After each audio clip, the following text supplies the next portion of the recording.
Assalamualaikum warahmatullahi wabarakatuh teman-teman Tapit Lovers. Berjumpa lagi di video kali ini. Kembali kita akan informasikan berita-berita dan info-info terupdate mengenai UFC.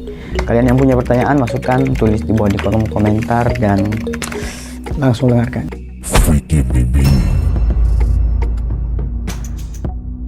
Petarung kelas ringan UFC Dustin Poirier mengatakan Khabib Nurmagomedov telah membeli jersey yang dipakainya dalam pertarungan UFC 302 seharga $30.000. Dustin Poirier akhirnya menemukan pembeli untuk perlengkapan pertarungan di UFC 302 miliknya. Dan pembeli itu tidak lain adalah pria yang pernah dia lawan untuk perebutan gelar kelas ringan, Khabib Nurmagomedov.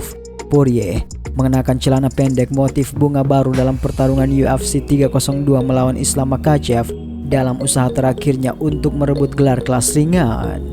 Meskipun Poirier kalah dengan submission di ronde kelima, ia berusaha memanfaatkan momen tersebut dengan melelang celana pendeknya beserta kaos, sarung tangan, dan pelindung tangannya untuk The Good Fight Foundation, sebuah badan amal yang diorganisasi oleh penduduk asli Louisiana tersebut.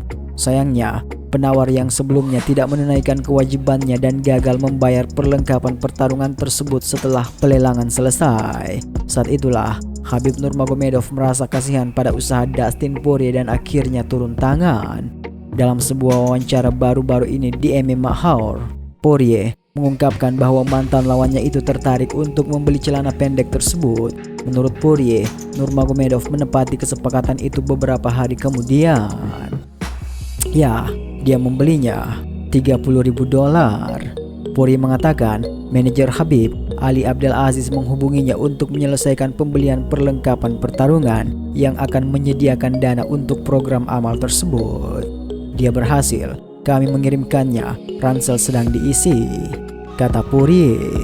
Khabib Nurmagomedov merupakan petarung yang sukses di UFC dengan mengumpulkan hampir $40 juta atau setara 600 miliar rupiah.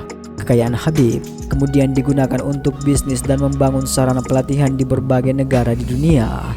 Selain itu, Khabib juga senang berbagi dengan orang yang membutuhkan, seperti membantu yayasan-yayasan yang peduli akan kemanusiaan. Khabib juga merupakan orang yang selalu membayarkan akomodasi anak didiknya yang sedang bertarung di luar negeri. Menyewakan kendaraan, rumah, makanan, dan semua kebutuhan mereka ditanggung oleh Khabib, meski dia tidak mengambil sepeser pun dari gaji mereka. Meski Khabib terlibat dalam camp pelatihan bahkan sampai menjadi cornernya. Tidak seperti McGregor yang pernah menjanjikan Poirier bantuan sebesar $100.000 namun tidak menepati janjinya tersebut. Hal yang dilakukan McGregor ini tolong jangan ditiru, karena ini adalah tanda orang-orang munafik yang jika mereka berjanji, mereka mengingkarinya. Kemudian berita dari petarung UFC, Paddy Pimblett, yang tampak sudah memiliki lawan incarannya usai menggila di laga terakhirnya. Paddy Pimblett baru saja berhasil tampil gemilang di pertarungan UFC 304 menghadapi Bobby Green akhir pekan lalu. Petarung yang dikenal dengan julukan The Baddy itu berhasil membuat Green tak berkutik di atas arena pertarungan. Pimblett membuat Bobby Green tak bisa bergerak dengan kombinasi teknik cekikan armbar miliknya. Rekan JK Saragi itu pun menang lewat kuncian di ronde pertama. Usai berhasil di laga tersebut, Pimblett rupanya sudah memiliki calon lawan incarannya. Pimblett tertarik menghadapi Renato Moicano untuk duel berikutnya. Tapi jika duel itu tidak bisa terjadi, Pimblett berniat mengincar mantan juara kelas ringan UFC, Rafael Ajos Agandos. Ada beberapa nama yang mungkin akan menjadi lawan berikutnya. Renato mengalahkan Jalin Turner. Saya telah melihat Dos Anjos mengatakan sendiri bahwa ia naik ke kelas welter. Ia tidak akan bertarung di kelas ringan lagi. Jadi, Anda tidak akan pernah tahu. Saya mungkin akan naik ke peringkat 15 besar jika RDA naik kelas. Saya juga telah melihat tweet RDA tentang saya di masa lalu. Jadi, jika ia ingin kepalanya ditinju, saya akan meninju kepalanya. Namun, seperti yang saya katakan, saya kira Moicano lebih mungkin menjadi lawan Dos Anjos, kata Pimblett. Terlepas dari komentar Pimblett, Rafael Dos Anjos baru saja menelan kekalahan di pertarungan terakhirnya pada UFC 299 Maret lalu.